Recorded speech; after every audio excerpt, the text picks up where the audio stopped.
দেখো আজ যে একটা সবজি তৈরি করছি, সব মিক্স সবজি। এটা আলু, এখানে 3-4টে কাঁচা লঙ্কা, বেগুন, গাজর, সজনে ডাঁটা, পটল, কুমড়ো। এটা হচ্ছে মিষ্টি আলু, এটা হচ্ছে আলু। তোমরা তোমাদের পছন্দ মতন যা যা সবজি পাবে নিয়ে নেবে। তো এবার আমি কড়াইয়ে তেল দিয়ে দেবো।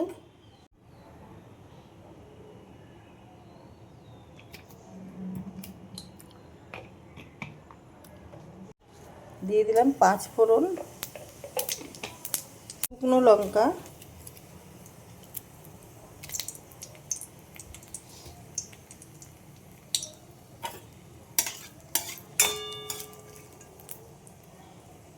ফোড়নটা হয়ে গেছে।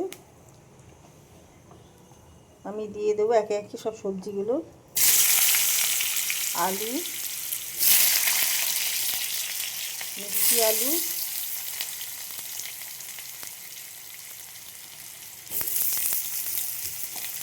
কুমড়ো,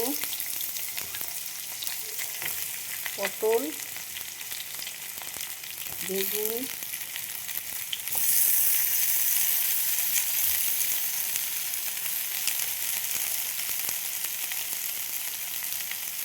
গাজর, আরও কিছু কুমড়ো রয়ে গেছে।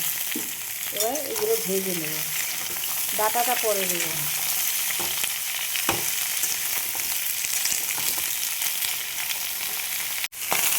হলুদ দিয়ে দিলাম, নুন দিয়ে দিলাম পরিমাণ বুঝে।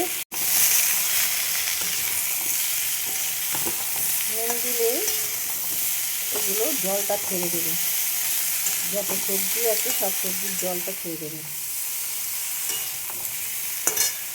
এবার দিয়ে দেবো ডাঁটা। দিয়ে দিয়েছি কাঁচা লঙ্কা, আর এখানে 1 চামচ মতন কালো সর্ষে দিলাম, সাদা সর্ষে 1.5 চামচ।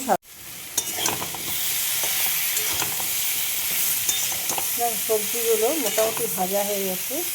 এবার যে পেস্টটা তৈরি করলাম সেটা দিয়ে দিলাম, সর্ষে, কাঁচা লঙ্কা।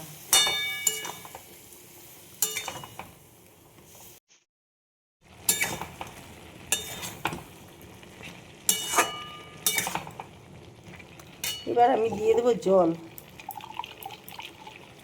ওই মশলা ধোয়া জলটা।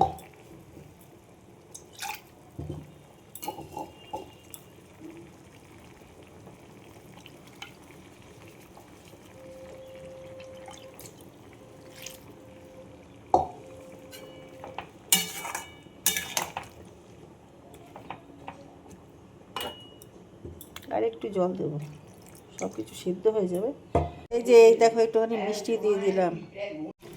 দেখো চচ্চড়িটা হয়ে গেছে। আমি একদম শুকিয়ে ফেলবো না, একটু গামাখা গামাখা রাখবো, তাহলে খেতে ভালো লাগে।